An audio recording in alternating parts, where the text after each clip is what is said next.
Chapter 7. A Day with the Beavers. While the two boys were whispering behind, both the girls suddenly cried, "Oh!" and stopped. "The robin!" cried Lucy. "The robin! It's flown away!" And so it had, right out of sight.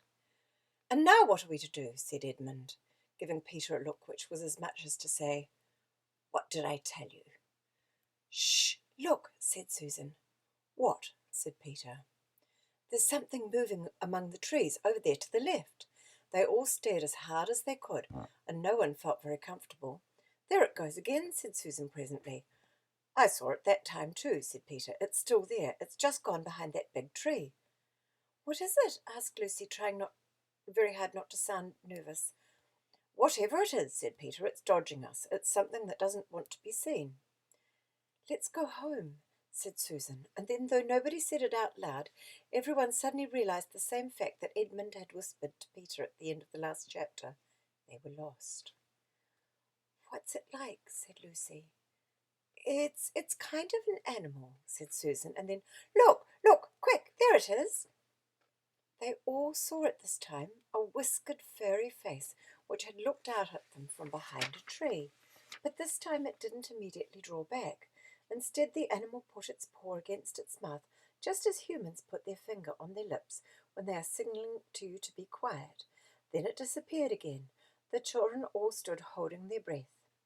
A moment later the stranger came out from behind the tree, glanced all round as if it were afraid someone was watching, said "hush," made signs to them to join it in the thicker bit of the wood where it was standing, and then once more disappeared. "I know what it is," said Peter. "It's a beaver. I saw the tail." "It wants us to go to it," said Susan, "and it is warning us not to make a noise." "I know," said Peter. "The question is, are we to go to it or not? What do you think, Lou?" "I think it's a nice beaver," said Lucy. "Yes, but how do we know?" said Edmund. "Shan't we have to risk it?" said Susan. "I mean, it's no good just standing here, and I feel I want some dinner." At this moment, the beaver again popped its head out from behind the tree and beckoned earnestly to them. "Come on," said Peter, "let's give it a try. All keep close together. We ought to be a match for one beaver if it turns out to be an enemy." So the children all got close together and walked up to the tree and in behind it, and there, sure enough, they found the beaver, but it still drew back, saying to them in a hoarse, throaty whisper, "Further in! Come further in! Right in here! We're not safe in the open." Only when it had led them into a dark spot where four trees grew so close together that their boughs met, and the brown earth and pine needles could be seen underfoot because no snow had been able to fall there, did it begin to talk to them. "Are you the sons of Adam and the daughters of Eve?" it said. "We're some of them," said Peter. "Shh," said the beaver. "Not so loud, please. We're not safe even here." "Why, who are you afraid of?" said Peter. "There's no one here but ourselves." "There are the trees," said the beaver. "They're always listening. Most of them are on our side, but there are trees that would betray us to her. You know who I mean." And it nodded its head several times. "If it comes to talking about sides," said Edmund, "how do we know you're a friend?" "Not meaning to be rude, Mr. Beaver," added Peter, "but you see, we're strangers." Quite right," said the beaver. "Here is my token." With these words it held up to them a little white object. They all looked at it in surprise till Lucy said, "Oh, of course, it's my handkerchief, the one I gave to poor Mr. Tumnus." "That's right," said the beaver. "Poor fellow, he got wind of the arrest before it actually happened and handed this over to me. He said that if anything happened to him, I must meet you here and take you on to—" And here the beaver's voice sank into silence, and it gave one or two very mysterious nods. Then, signalling to the children to stand as close around it as they possibly could, so that their faces were actually tickled by its whiskers, it added in a low whisper, "They say Aslan is on the move, perhaps has already landed." And now a very curious thing happened. None of the children knew who Aslan was any more than you do. But the moment the beaver had spoken these words, everyone felt quite different.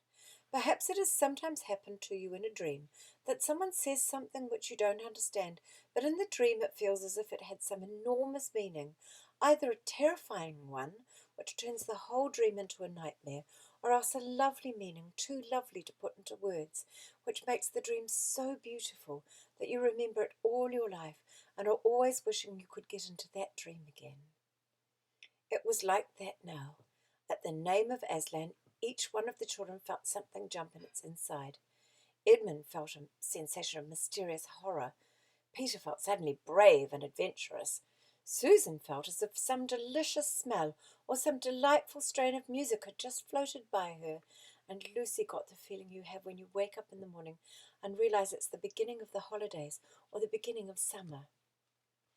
"And what about Mr. Tumnus?" said Lucy. "Where's he?" "Shh," said the beaver, "not here. I must bring you where we can have a real talk, and also dinner." No one except Edmund felt any difficulty about trusting the beaver now, and everyone, including Edmund, was very glad to hear the word dinner. They therefore all hurried along behind their new friend, who led them at a surprisingly quick pace, and always in the thickest parts of the forest, for over an hour. Everyone was feeling very tired and very hungry, when suddenly the trees began to get thinner in front of them, and the ground to fall steeply downhill. A minute later they came out under the open sky. The sun was still shining, and found themselves looking down on a fine sight. They were standing on the edge of a steep, narrow valley, at the bottom of which ran, at least it would have been running if it hadn't been frozen, a fairly large river. Just below them a dam had been built across this river, and when they saw it everyone suddenly remembered that of course beavers are always making dams, and felt quite sure that Mr. Beaver had made this one. They also noticed that he now had a sort of modest expression on his face, the sort of look people have when you're visiting a garden they've made or reading a story they've written. So it was only common politeness when Susan said, "What a lovely dam!" And Mr. Beaver didn't say "hush" this time, but merely a trifle, and it isn't really finished. Above the dam there was what ought to have been a deep pool, but was now, of course, a level floor of dark green ice. And below the dam, much lower down, was more ice. But instead of being smooth, this was all frozen into the foamy and wavy shapes in which the water had been rushing along at the very moment when the frost came.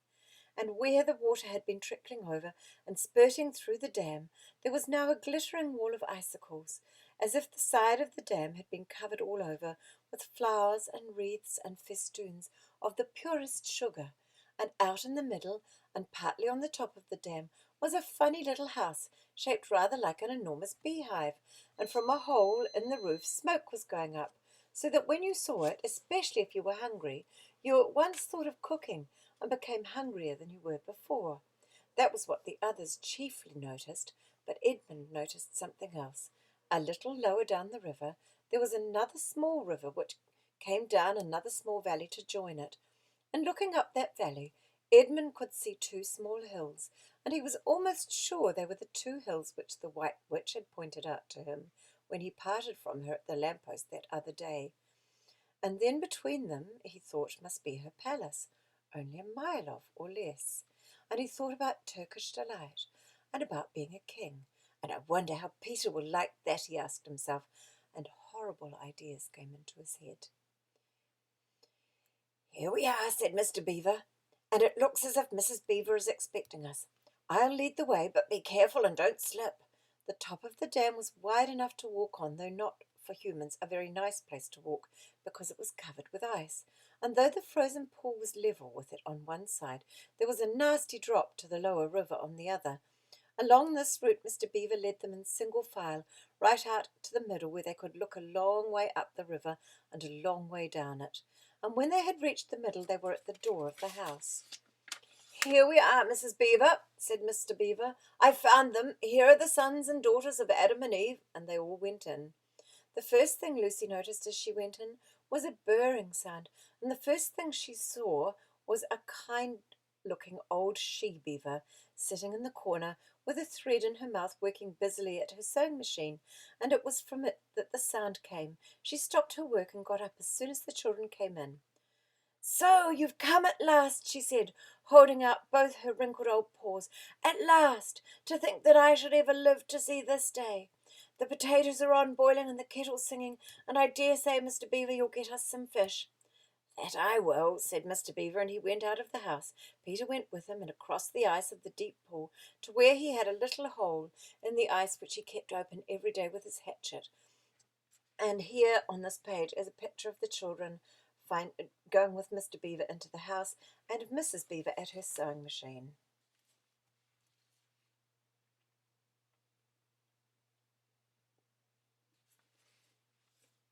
They took a pail with them. Mr. Beaver sat down quietly at the edge of the hole.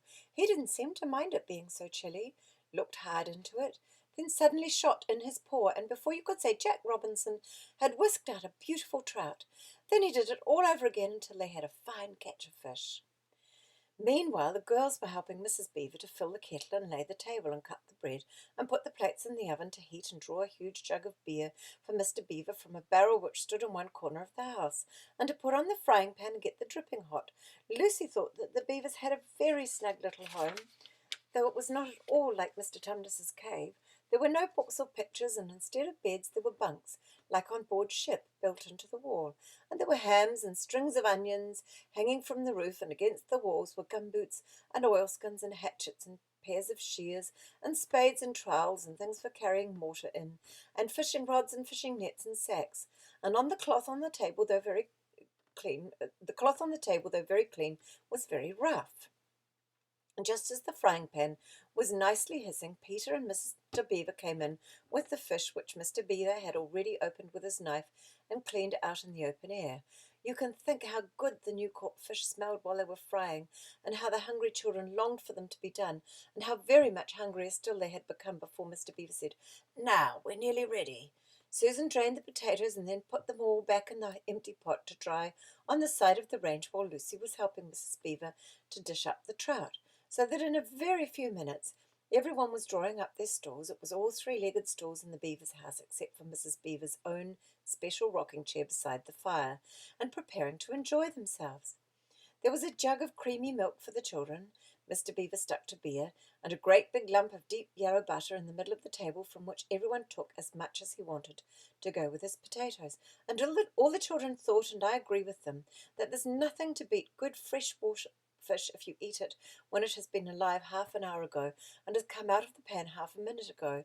And when they'd finished the fish, Mrs. Beaver brought unexpectedly out of the oven a great and gloriously sticky marmalade roll, steaming hot, and at the same time moved the kettle onto the fire so that when they had finished the marmalade roll, the tea was made and ready to be poured out.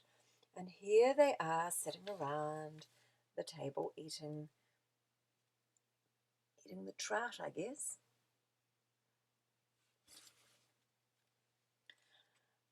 And